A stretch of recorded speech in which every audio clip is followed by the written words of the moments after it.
and I won't back down. Hey, baby, there ain't no easy way out. Hey everybody, thanks so much for joining us right here on The Right View Ladies Tea. Before we get started, I want to tell you about one of our sponsors, Swiss America. Our country is facing so many problems these days under Joe Biden. The last thing any of us need is more to worry about.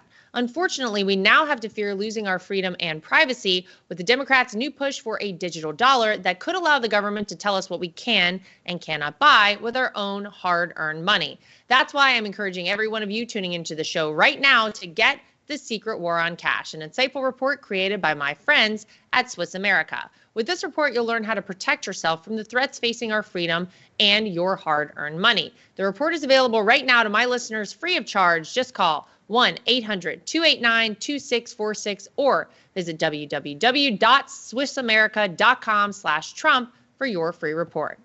Tonight, we are joined by the Federalist Brianna Lyman and by the host of Underreported Stories with Chrissy Clark. Chrissy Clark, ladies, welcome back. Got a little bit of a big week we had under our belt last week. Donald Trump became the first former president, and I believe future president, ever convicted of a felony, 34 of them, in fact. And I think this whole thing from the beginning, Chrissy, has been very obvious to people. I think if you look at the numbers and polling, only 13% of people, this is in a CNN poll, actually believe that Donald Trump was treated the same way that any other person would have been treated in the same circumstances. It's pretty low for that to be the number. A majority of people didn't believe that he could get a fair trial in New York. Indeed, he did not. This whole thing from the beginning should have never occurred. We all know that. What did you think, though, Chrissy, of the reaction of the country? Because in my mind, there were some folks on the left who were like, hey, we hope that all of the Trump supporters out there are going to get crazy. But yet we didn't. Nobody burned down police precincts. Nobody looted and broke into small businesses of any variety or destroyed cities. No, people rebelled in their own way, and they did it by donating to Donald Trump's campaign with a record-breaking fundraising. Were you surprised, Chrissy, at the response that we received on the other end? No, not at all. I think that if something like the Mar-a-Lago case had gone through at the beginning, if we were seeing this and he was being a convicted felon and facing real possibility of jail time, I know that there's talks about him facing jail time for this, but I personally sincerely doubt it. When you have Democratic elected district attorneys in Florida saying that what happened to Trump is wrong and he's likely going to win on appeal, right now we know that this is more of a political ploy. And so the reaction from independents seems to be, well, meh, because it seems like everything's going to be won on appeal. It seems like everything was really just a political ploy. We can see that from the outset of it. And so it's not like there's any wherewithal for most of this. When you have people on the left talking about this, most of the time they're saying, well, they got him, which they like, but they didn't really do a good job at getting him. Like it was a lot of luck that was involved in this, unfortunately. And so when I look at the whole roundabout of it, I just remember, it sounds so simple and silly, but walking my dog outside with my fiance, and he was like, I think Trump just won the election. Mind you, this man, I know that I'm very political. He knows nothing about it. He's over doing his finance thing right now. He looked at it and he was like, yeah, the independents I just don't see it any other way. And he really, like I said, just doesn't pay attention. He comes home, he watches golf. He could not care less about politics. He just felt this visceral gut feeling like, wow, the people like me that don't pay attention are waking up. Yeah, well, and it came very clear with the numbers, Brianna, whenever I was talking about the people's response. The way that the American people responded is by donating in 48 hours post verdict being read, $70 million in small dollar donations. That's historic. You've never seen fundraising like that. $53 million, by the way, of that came in the first 24 hours, and 30% of the people who donated were first-time donors to Donald Trump, people who never, ever had donated to his campaign before. And what we know is that when you donate even $1 to a political campaign, you're literally bought in. You are going to go out and you're going to vote for that person. So I would say that based on those numbers, you did have a lot of people wake up. as Chrissy's saying, and say, hey, this isn't right. And now I'm going to go vote for this guy. What kind of response were you seeing out there, Brianna, on the other side of this? Well, I saw both responses, but I will disagree with Chrissy a little bit. And what I mean by that is I think that if this was a fair and honest election, then every indicator, the donations we're seeing, the response from independents that we'll likely see, would mean Donald Trump wins in November. Democrats have shown their hand. They are willing to use lawfare to any extent to try to knock out your father-in-law. And Alvin Bragg used what Alexander Hamilton described as one of the most formidable instruments of tyranny, and that is an ex post facto law, right? Alvin Bragg took a crime, or an alleged crime that was, at that time, could have been a misdemeanor. The expiration came and went, and then he created a crime, right? He trumped up these charges to make them a felony count. And this was all done to try and justify Democrats' claim and their election denialism that the 2016 election was stolen from Hillary Clinton. And so they are willing to go to any lengths to kneecap Donald Trump come November. So I don't think any amount of donations and any amount of support from independents will be enough if Republicans are not willing, I mean Republicans in Congress, Republicans in the Senate, are willing to do what Democrats are doing, and that is go after their political opponents. And if Donald Trump is sent to jail, which, again, Chrissy, I don't put it past Juan Merchan, a Biden donor, to throw Donald Trump in jail. I'll have to give you my opinion after. Go. I will. I won't put it past him to try and throw Donald Trump in jail. And if he ends up in jail, I hope his cellmates are the 51 intelligence officials who bought Democrats and silenced the Hunter Biden laptop story, which influenced the 2020 election, the same way Democrats say that Donald Trump somehow influenced this 2016 election because of Stormy Daniels. Well, how about just before you respond to that, let me just say, how about Hillary Clinton and the DNC? How about the fact that they actually paid $1 million to Perkins Coie, the law firm, in order to get the Steele dossier, right? What was the point of that? The point of that was to influence the 2016 election. It kicked off the Russia collusion hoax, which cost the taxpayers of this country tens of millions of dollars. And how did they label that payment to Perkins Coie? They labeled it as a legal expense, the same exact thing that they're claiming Donald Trump did here. And guess what happened to Hillary Clinton and the DNC? They got an $8,000 fine. Are you kidding me? That's the problem we have here right now. The problem is that there are two sets of justice in this country. One of them is applied if you're a Democrat. One of them is applied if you're a Republican. And that's what the American people are seeing. That's why they're so outraged by this. That's why they have donated to Donald Trump in historic numbers.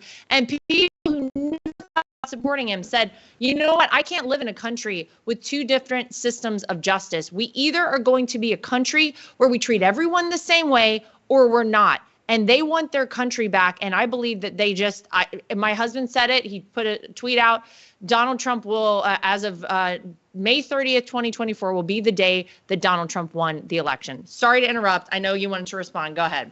No, I couldn't agree more, Lara. To that point, I actually said on my own social media that in May 30th of 2023, I was a very apathetic voter. I kind of vote where I am. Like I voted for Trump in 2016. I lived in DC in 2020. I voted for my dog. I just thought it was funny. There was I was wasting my time, wasting my energy there. And so there was no point. And then I moved to Tennessee and I'm like, okay, I'm an apathetic voter. I'm really more just here for the locality of it. My state's going to go pretty red. So I just feel like I can do a better job as a journalist when I'm not super involved in the presidential election portion of it.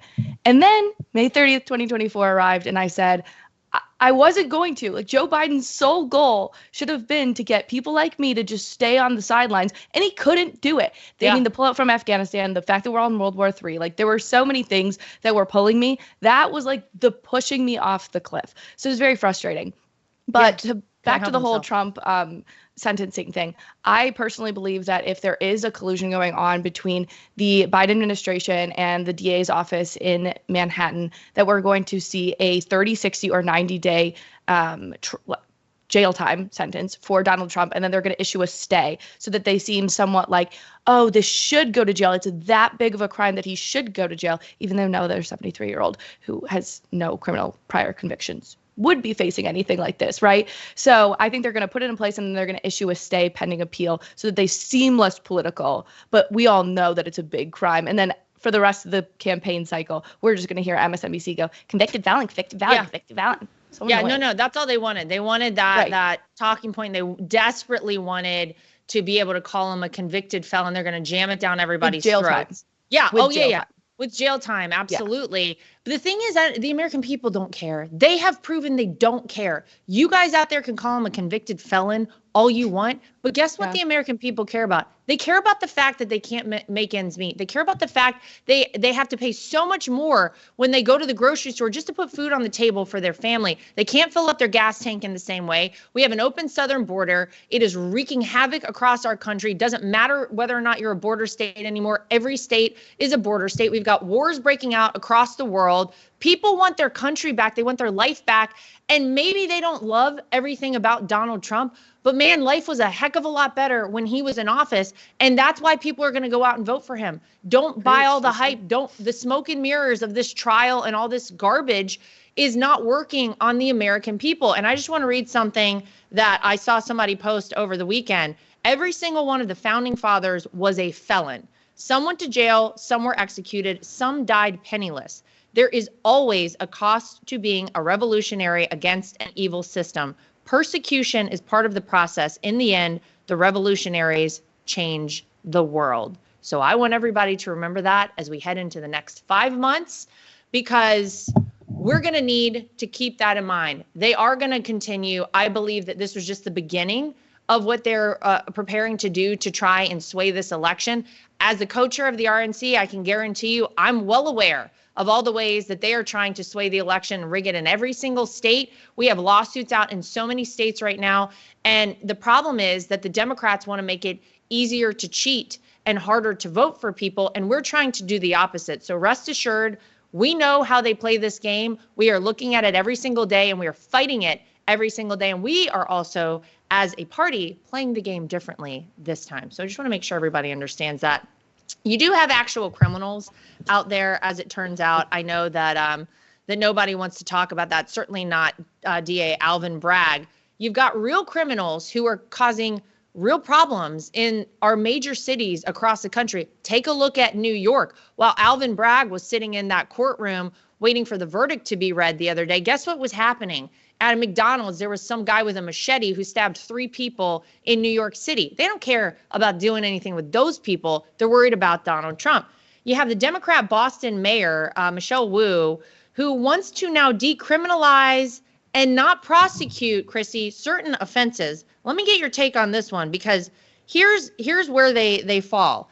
Wu has argued for charges including shoplifting and disorderly conduct to be beyond the reach of prosecutors, along with other serious crimes, including the receiving of stolen property and even driving with a suspended license. But Wu's progressive outlook goes even further, with the 39-year-old seemingly comfortable with offenders that commit quality of life crimes getting off scot-free. They include breaking and entering of property, wanton and malicious destruction of property, minors in possession of alcohol, and drug possession, including the distribution of marijuana and non-marijuana types. Chrissy, Boston, good luck to Boston. If this is what the mayor wants, what do you think of that? Yeah, I mean, this is what we saw with San Francisco's DA getting recalled. We're going to see this time and time again. DAs are going to get recalled in even far left cities because the people of Boston, they still have brains. You know, I don't know if Michelle Wu's aware of that, and they still don't want to get robbed at gunpoint. And I think one of the most ironic things about reading this story in June, the holy month of Pride, is that, you know, while these crimes are happening, you're having lewd men with their junk hanging out in the sides of the street. And this is going to be perfectly acceptable as well. From, you know, whether it be borderline prostitution happening on the streets of the Pride parades to going to Walgreens and not being able to buy things because everything's enclosed in those little screens. Up. Yeah. Yes, everything's locked up because everything, you don't get prosecuted for your crimes. That's the quality of life things that make you go, it's not just one thing. People don't just wake up and go, I'm going to vote for Donald Trump. They take time, and it takes these little things over and over again that go, you know what? Screw this. I can't vote for a Democrat again. And that's how you see left-wing cities like San Francisco even start to sound, dare I say, normal. Dare you say it? By the way, it's funny you mentioned San Francisco. I was in San Francisco a couple of weeks ago. That's where the California State Convention, GOP convention, was held. And I went to speak there.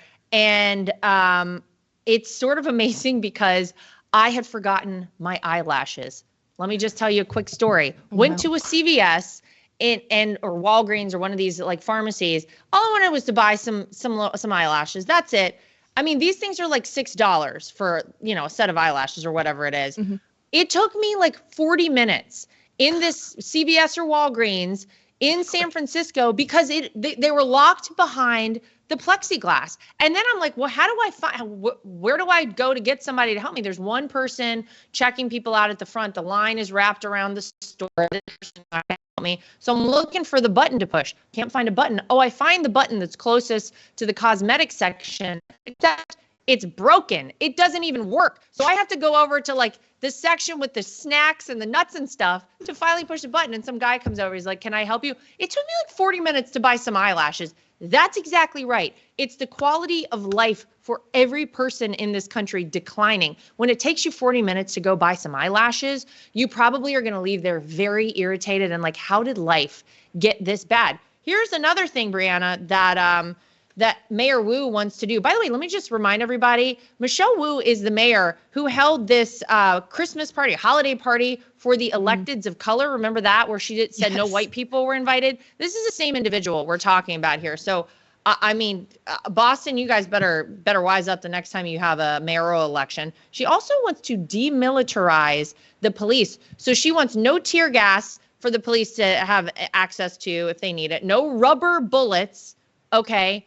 And no attack dogs. No, until she needs it. Well, right. This is my question. You can do all of these things that make you feel good in the moment. Like you can say, listen, I'm for peace. I'm for everybody getting along. That's great. Guess who's not going to abide by that? The criminals. And so what's going to happen, Brianna, in the city of Boston when all hell breaks loose? They're not going to be at all able to deal with something should the worst happen. And we've seen some dark days in Boston. Think back to the Boston Marathon bombings. Think back to times whenever it was necessary for the police to really have all of their faculties and everything they need in order to do their jobs. How dumb is the city of Boston now? What is this? Yeah, this is part of the problem from the left, and I think we really saw it kind of rise during the Black Lives Matter riots, in that they have essentially classified every single issue, whether it's Israel and Palestine and whether it's domestic issues, as the oppressed versus the oppressors. Right. And the oppressors in this case, according to Michelle Wu, would be the justice system, right? And that the oppressed are people who are violent criminals, people who want to steal.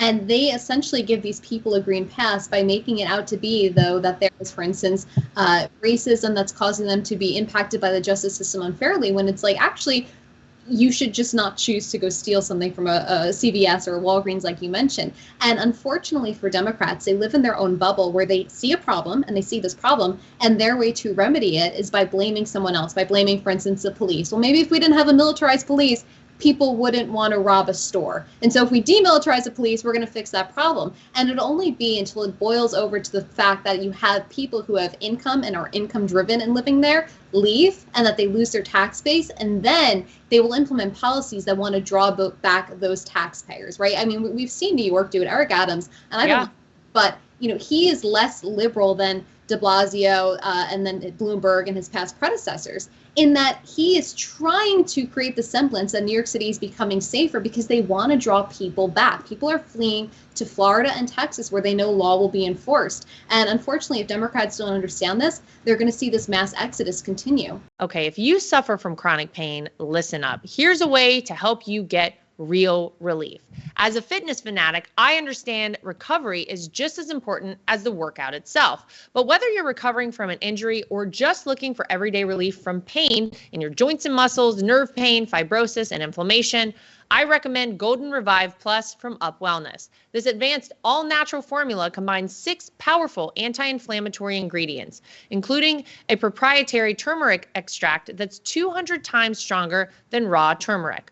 All of this to address the root cause of your pain, reducing scarring, swelling, and tissue damage using the healing powers of nature to help your body heal itself. Formulated by husband and wife team doctors Josh and Amanda Levitt, Golden Revive Plus gives you real pain relief and better range of motion, plus better heart, eye, and brain health. Join the over 300,000 Americans who are already using Golden Revive Plus to get and stay pain-free. For a limited time, you can try Golden Revive Plus for 30% off at goldenrevive.com. Just use promo code Trump at checkout. You may have heard Mike Lindell and MyPillow no longer have the support of their box stores or shopping channels the way they used to. They've been part of cancel culture, so they now want to pass the savings directly on to you by having a $25 extravaganza. When Mike started MyPillow, it was just a one-product company. But with the help of his dedicated employees, they now have hundreds of products, some you may not even know about. To get the word out, I want to invite my listeners to check out their $25 extravaganza. 2-pack multi-use MyPillows, just $25. MyPillow sandals, $25. Their 6-pack towel sets, $25. Brand new 4-pack dish towels, you guessed it, just $25. For the first time ever, the premium MyPillows with all new Giza fabric, just $25. Orders over $75 will receive free shipping. This amazing offer won't last long. Go to mypillow.com and use promo code Trump or call 800-624-3945 today. They have to draw people back. These cities will not survive. They need the money. I mean, look at, you talk about the city of New York, $12 billion over the course of 3 years to pay for the illegal immigrants that are coming into New York City. They have to get people back. I mean, they've tried everything possible. It costs you like $100, I feel like, to commute into the city of New York right now. They have, you're paying a toll if you go over a bridge or through the tunnel to come in, to go out. You have now, if you're below 60th Street, between the hours of 5 a.m. and 9 p.m., you pay an extra fee for that as well. It's fees on top of fees on top of fees. The taxes alone just to live in the city of New York are astronomical. It's why everyone is trying to leave. But they need to get people back. And I'll tell you one way you're going to do it is by actually making it a safe, livable city. Taking resources away from the cops is not the answer. And telling criminals that if just don't commit like murders. Every other crime is fine. Some of these smaller crimes, we're not going to we'll just kind of turn the other cheek. Are you crazy? It's so dumb. I prosecuting can't even people like your father-in-law too for crimes that they aren't real crimes. That's going to drive people away from New York City as well. Watch billionaires and millionaires. You probably know better than I would that they're going to leave. Businesses. Can you imagine being someone right now, a businessman, someone like Donald Trump, who, by the way, changed the skyline of New York City, who did things like Wollman Rink. He did a whole thing on Wollman Rink whenever he gave that speech in the Bronx, 25,000 people deep, by the way. He talked about Wollman Rink. He talked about Grand Central and the building above it, and about the ways that he himself really felt like he changed the city in a very positive way and did things that were great for New York. And you have other business owners and people like him who are like, well, I can't stay here. What if somebody decides they want to go after me and digs through millions of documents? Because that's what they got from the Trump organization. They got millions and millions of documents over the course of like 40 years that they come through just to find literally anything. It's so communist. Show me the man and I'll show you his crime. Joseph Stalin, I believe, said that. And that's exactly what they did in communist countries. And so who wants to put up with that? Who wants the chance that, you know what, I have a thriving company. I follow all the rules. I use the same tax loopholes as everybody else does because they all do it. Donald Trump was the first one to say it. He said, do you remember the debate? And they were questioning him about his taxes. And he said, yeah, I use the same tax loopholes, the same ones that all you guys do. And I know it because that's why I donated to your campaigns. That's why you guys it's all the same stuff. They're all doing it. Nobody wants to deal with that. So you're right. They're going to leave, and they've already started to. Here's something that I think is maybe the least surprising thing, Chrissy, that we've heard is that Dr. Fauci, now we know, he's been testifying in front of Congress, obviously, but he spoke with Republicans back in January, and we got all the transcripts now. He doesn't know where the 6-foot social distancing rule came from. He doesn't know any science that would have told us we should mask our children. He's unaware of any of that. And yeah, we knew that. We knew how absurd it was from the very beginning. And I think, look, it's hard to blame someone for in the moment making a decision like that. Look, if we're all being honest, at the very beginning of COVID, no one knew what was going on. Everybody was terrified. We were scared to death. People were worried about even bringing groceries in from the store, all those things. I get it. But then there came a moment where it became very clear that these things were sort of useless and meaningless. And think about how it impacted our lives. I still go into just stores or even in like airports, they still have the little like things on the floor. You're supposed to stand 6 feet apart, which by the way, that was one of the dumber things possible. Every time in an airport, I'm like, how stupid is this? We have to stand 6 feet apart to line up to get on a plane where I'm literally shoulder to shoulder. We couldn't be crammed in more if they tried. And then somehow that's acceptable, and you got to keep your mask on the whole time. But if you're eating or drinking on the plane, totally fine. None of this is surprising, but I think the point is people want some accountability, and who is responsible for this at the end of the day? A lot of people look at Dr. Fauci and they say he is responsible. Yeah, and I mean, he is. He fully admitted in this interview or in this testimony that he does not know where the whole COVID 6-foot lockdown thing or 6-foot distance thing came from. I do personally know. If you actually get a full length mirror and then Dr. Fauci turned around and pulled his pants down and bent over up his own ass, that's exactly where he got it from, because that's the only way that makes sense. He really just made it up.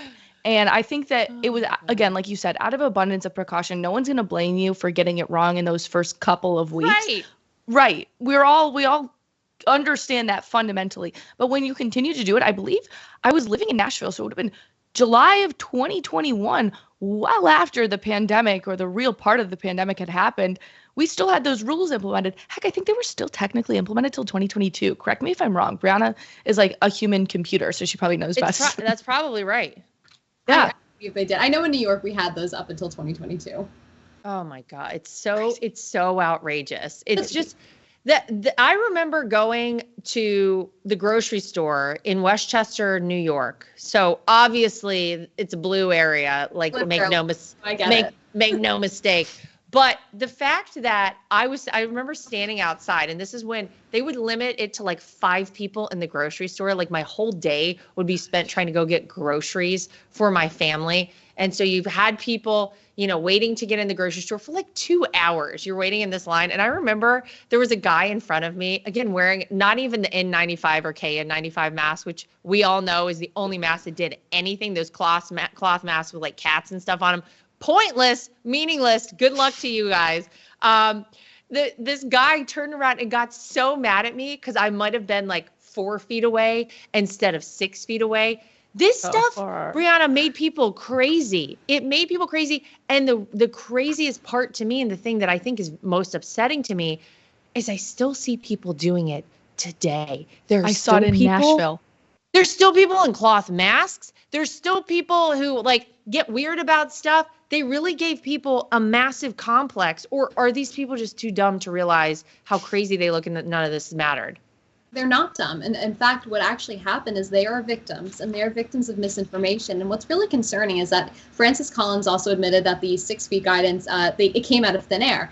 And this is why the left's war on mis and disinformation is so dangerous. Because if you remember, the government colluded with big tech to silence anybody that questioned and expressed skepticism about these lockdown restrictions. And they labeled, if you said, oh, the virus came from a lab, oh, these 6 feet social distancing guidelines don't work, oh, take vitamin C to build up your immune system, you were labeled as a purveyor of mis and disinformation. And, Facebook, for instance, was throttling anybody who questioned the lockdowns, the social distancing policies, and what have you. And so the government became the main source. They created a monopoly over information, and they became the main source of mis and disinformation. But you wouldn't have known that because they prevented anyone else from questioning them, right? We would have known that the 6 feet guidance was BS, the same way that doctors were telling us it was, if they allowed those people to have that free and fair voice on the internet, but they weren't allowed. In fact, Mark Zuckerberg, I think he said something to, maybe it was Joe Rogan, he said, he said in an email to Dr. Fauci, we want to make sure the government is the, quote, authoritative source of information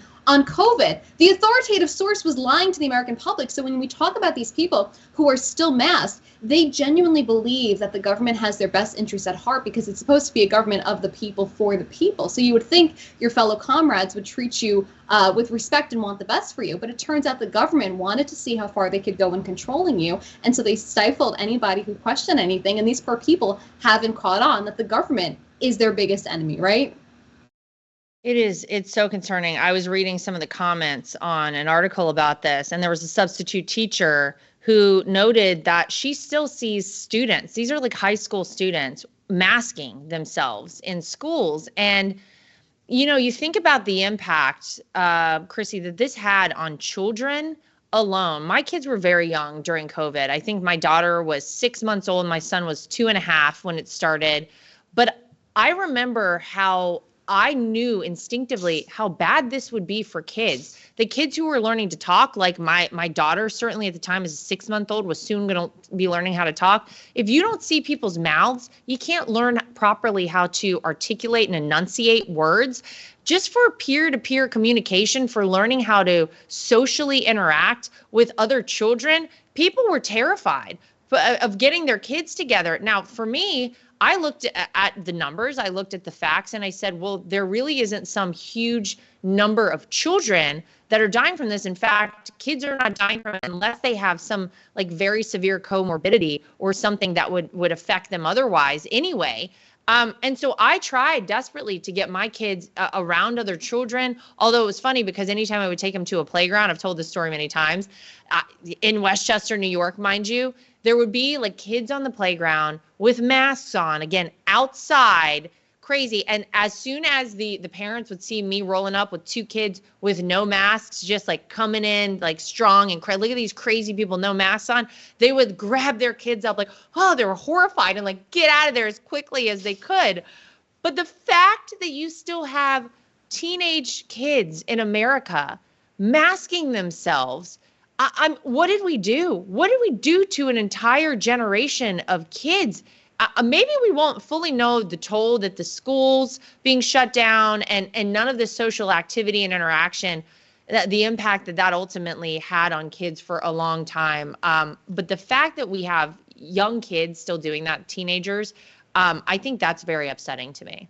Yeah, I think COVID was a cherry on top. I talked to a lot of younger people, 18, 19-year-olds specifically in college, and a lot of them will say something along the lines of, it was bad before COVID and COVID made it worse.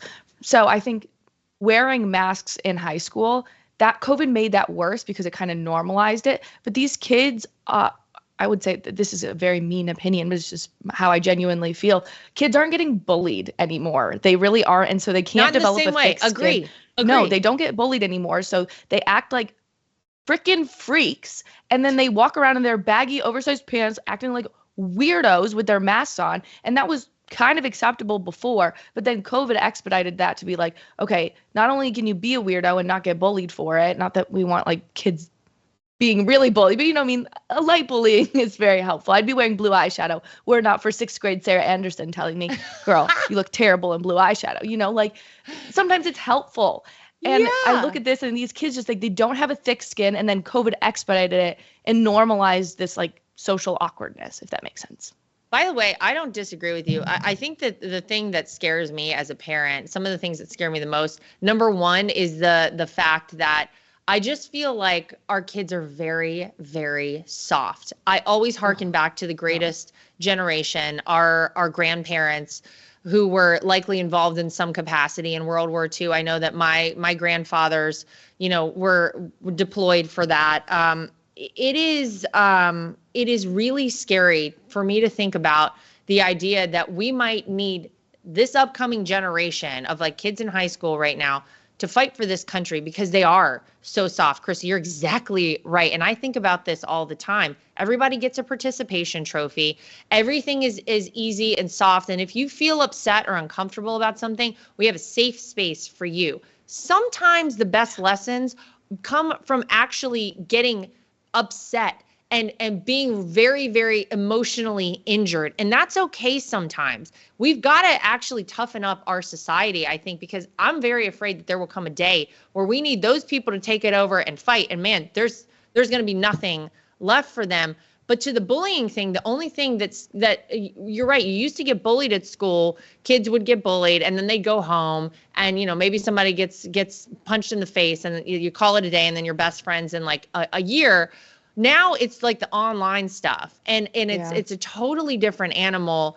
And it all scares me. We're in an uncharted time in America with all of these things. And as the mom of 2 young kids, I don't really have an answer, but I'll tell you one thing I make my kids do is jujitsu. and both of them, my son and my daughter. And so that way, if they ever physically have an altercation, they can handle themselves, but it also makes you tough mentally because we got to be ready for whatever's coming at us. It's a crazy time. Just to get onto something that's even crazier, Time Magazine is claiming that a Florida law makes it harder for, wait for it, Brianna, men to get abortions. That's right. So Time Magazine had this article that detailed how a woman who now considers herself a man found that miraculously, because she had some sexual interaction with another man, and again, this is a woman, she got pregnant. She was shocked because she was taking all these male hormones, didn't think it was possible, and then she ended up pregnant. And this article is really something. If you want to laugh, if you want a real gas, go over and check them out. Here's what it says. Jasper, this is the individual's name, Time Magazine noted, was angry. The thought flickered through his mind. They call this woman a him and he and his the whole time. If he had been born cis, meaning if he had been born a man, he never would have had to worry about pregnancy or abortion. This was yet another way his body didn't fully feel like his own. And another way it felt like Florida, which had also recently passed a law outlawing gender-affirming care for people younger than 18, was attempting to deny him his basic physical autonomy, Time said. Brianna, this is what are we doing here? This is crazy stuff, okay? They then go on to talk about the fact that this woman found out she was pregnant at 12 weeks pregnant, and the law in Florida is 15 weeks currently. And so it was such a struggle to figure out how to deal with this because there were only 3 weeks in between the time frame. This woman who considers herself a man ended up going ahead and having an abortion. And they're just, the whole article is trying to knock Florida in some way. And I just thought that it was basically the poorest use of anybody's time to write an article like this. Yeah, they should really be knocking Jasper, because what Jasper's saying is Jasper wants to have reckless sex, right? Jasper doesn't want to take precautions, and saying that if I was born cis, which I hate when people use that phrase. Yeah. Why have we created a phrase to try and normalize people with mental illnesses? And this goes back to you guys' point about bullying. But look, the reality is that a lot of young kids right now believe that they're transgender or bisexual, whatever it may have you, because that's what the culture around them tells us. And if you brought back gentle light bullying, you'd say, hey, if you're a young man, a young boy, and you're dressing up with girls' makeup, that's weird. And they deserve to be a little bullied for that one, because you can't normalize this type of culture. And if that child who believes, or Jasper, for instance, this is someone who is mentally ill. And I've seen a lot of networks right now, even some conservative networks, saying, oh, you can't call them mentally ill. They are mentally ill. If you believe something that you're not, then you deserve to get treatment for that. It's the same way if I walked around pretending I'm a cat, I should be in a mental home. And you have to at some point say we need to bring back mental asylums, because there is a mental health crisis. And by trying to blame Florida for this abortion law, which honestly, 15 weeks in and of itself seems like a really long time. I mean, 8 weeks to me seems long, but I can understand it if you're the victim of rape or of incest and you need that time if you don't know. But for someone like Jasper, who was just being reckless and doesn't want to have the responsibility, and more importantly, if you, Lara, that point you read the last one, Jasper didn't seem so quick to decide on getting an abortion, right? There was some reluctancy and hesitancy. And because someone is being pumped full of synthetic hormones that screw up how they think, they are essentially, being goaded into having an abortion because they think that's the right choice. And it just goes to show you how touchy abortion is for people who even claim that they are pro-choice. I don't think anybody wants to kill an innocent baby, except the fact that the society around them says it's okay, it's permissible. Just the article itself, to me, Chrissy, I just find shocking. The fact that we are trying to, Brianna just said it, normalize this sort of thing, that they're trying to suggest that men can get pregnant. What? Science. Can we get back to some semblance of reality? And yeah, I agree with you, by the way, on the cis thing. I had to look it up finally. I was like, what the hell is this word? I keep seeing it everywhere, cis, or in all these like videos with all these crazy people. I had to finally look it up. No, it is, where are we headed? Again, I always go back to World War II and the fact that people were literally fighting for their lives, they didn't have time for this kind of crap. Okay. It shows you actually how lucky we are to live in America, how easy life has become for people that they have time to even think about these nonsensical things. Just the headline of the article, just the whole claim that some man is pregnant out there, it was enough for me. I was already done with it, Chrissy. No, full. It's just insane. I will say, to my point of light bullying, as we're going to call it, because we're not advocating for like real harsh bullying, but to the point of this, those videos that we see pushed on TikTok or on Twitter that come from TikTok, right? Hi, my name is Sharon and I use they, them pronouns or whatever crazy crap we see on TikTok. I've actually noticed a large shift between 2020 and 2024 in the comment section on these. This is I spent a lot of time looking through these videos, looking at the comments for them. And some of these or a growing number of them, and I can't tell if it's necessarily the algorithm or just a change in culture, but I do notice a lot more people saying, I'm not acquiescing to this. I'm not cis. I am not this. I have definitely noticed a massive change in the last 4 years of people being more comfortable standing up to this insanity. And I think it's for the good, but it also just goes to show that more often than not, people are going to err on the side of being nice per se. And people in society right now justify being nice as being, just differential to people that want to be transgender as 18 or older, right? That's not happening on social media anymore. We are seeing that light bullying. We are seeing a pushback against this, which means, in my opinion, I think the pendulum is swinging, and it's just the insane lefties at whatever Time magazine that are putting this nonsense together. I'm glad you talked about the comments. I always go to the comments on any post I see. So I still follow the White House Instagram account. Obviously, for 4 years, it was something I was very interested in. Nowadays, every time it comes up in my feed, I'm like, let me see what this nonsense is. And my first thing I do is I go to the comments and check out what people are saying. And I'm always trying to figure out, are they giving me the comments that they know I want to see? And then as I scroll, I'm like, no, it's not. The most liked comments are featured at the top. And they're always, I struggle to find anything under any of these posts that the White House Instagram account posts where people say anything positive. They are almost all negative. Almost everybody's criticizing Joe Biden, this White House, the insanity that's pouring out of there, of course, their lack of accountability for anything going wrong in this country, even discussing how they fix the mess they've gotten us in. And so that also gives me hope.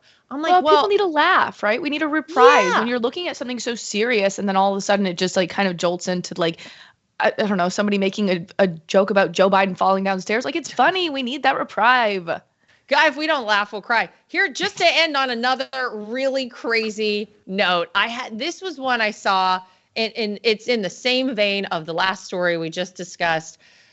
There was a Japanese man who spent $14,000 to become a collie, the dog, who then changed his mind because, wait for it, Brianna, he found that it was difficult to walk like a dog when you're actually a human. So he had this very realistic dog costume made, and he really does actually look like a collie. And it's so funny because you hear these things over and over again, like people are putting litter boxes in schools because people are identifying it's furries, like a dog or a cat.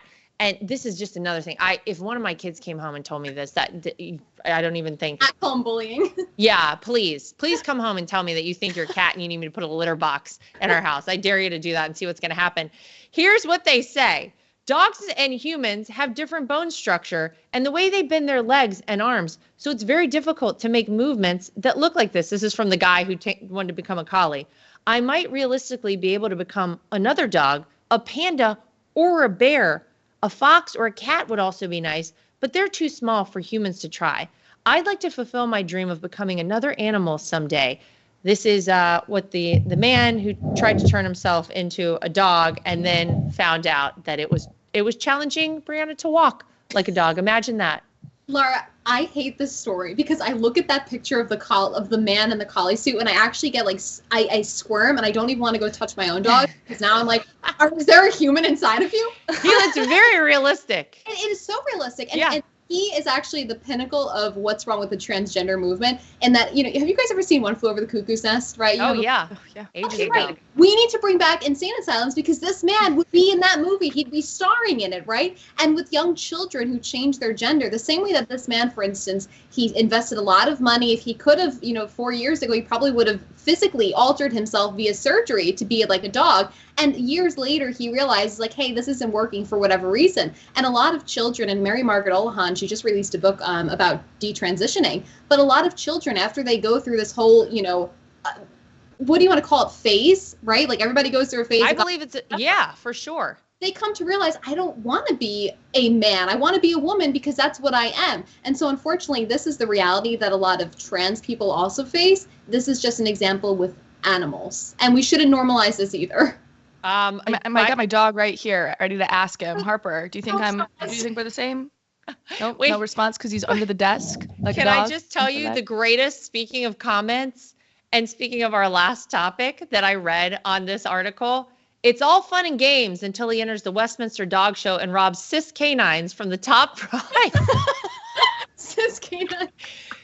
So what the hell is going on? Chrissy, we really, this one just took me. As soon as I saw this, I said, I got to talk about this because to Brianna's point, this dog looked very realistic. This guy looked very realistic, like a real dog. I know. And I'm like, yeah, it's not. You can't walk the same as a dog because why? Dog's legs been backwards. They've been the other way. Ask your dog right there. This is crazy. Yeah, but I love that. We can't rob the cis canines. Come on now.